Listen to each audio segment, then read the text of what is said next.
सर्वांनी बसून घ्यायचं. या ठिकाणी आपण सामूहिक त्रिश्रम पंचशील घेत आहोत.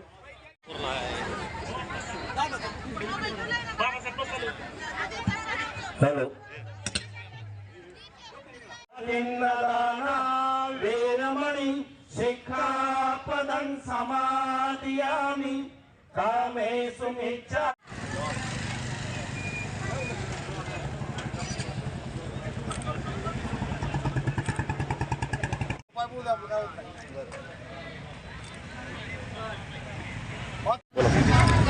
आज आपण बाबासाहेबांना अभिवादन केलं. इथे काय काय माध्यमातून मी काढतो.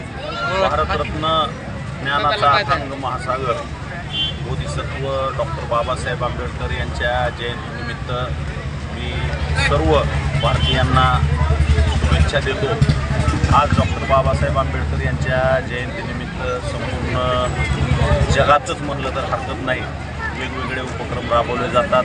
ज्या बाबासाहेबांनी माणसाला माणूस म्हणून जगण्याची ताकद दिली, त्यांच्यासाठी संघर्ष उभा केला, या देशाला संविधान दिलं, त्यांच्या जयंतीनिमित्त धाराशिवमध्ये अनेक उपक्रम राबवलेले आहेत. कळंबमध्ये सुद्धा अनेक उपक्रम, या उपक्रमाला हजेरी लावून आज आमच्या कळंबमध्ये डॉक्टर बाबासाहेबांना अभिवादन करत असताना रक्तदानाचा उपक्रम ठेवला होता. त्या ठिकाणी आम्ही आमच्या सहकार्यासह रक्तदान करून आज या महामानवाला अभिवादन केलेलं आहे.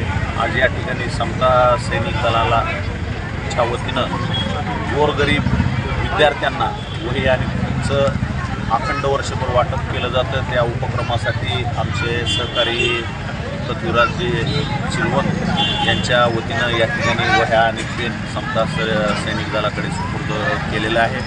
आणि आज एक अत्यंत जल्लोषात आणि जोशात या महामानवाची आपल्या संपूर्ण जिल्ह्यावर जयंती साजरी. एकीकडे या केवळ भीमसैनिकांनाच नाही तर सर्वांना असं आवाहन करेन की थोर महापुरुषांना च्या जयंतीला आपण जल्लोषात जयंती नक्कीच साजरी केली पाहिजे.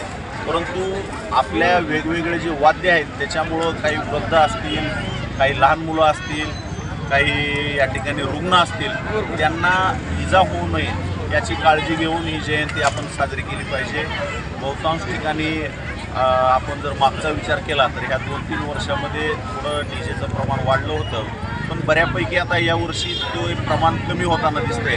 आता आमच्या कळंबमध्ये आम्ही सर्वांनी शिवजयंतीपासून डीजे मुक्त जयंती साजरी करण्याचं ठरवलं आणि आज बाबासाहेबाची जयंतीमध्ये वेगवेगळ्या मिरवणुका निघणार आहेत. तर त्या पारंपरिक वेगवेगळे मर्दानी खेळ असतील, लेझिम असतील, जहाज असतील, त्या माध्यमातून आज कळंबमध्ये मिरवणुका निघणार आहेत. आणि मी खरंच आव्हान करेन की आपण आपल्या जयंत्या ह्या नक्कीच अशा जल्लोषामध्ये साजऱ्या केल्याच पाहिजेत. परंतु त्या वाद्यामुळं कुणाच्या शरीराला किंवा कुणाच्या जीवितास धोका होऊ नये अशी याची काळजी सर्व भीमसैनिकांनी, शिवसैनिकांनी सगळ्यांनी घ्यावी असं आवाहन करतो.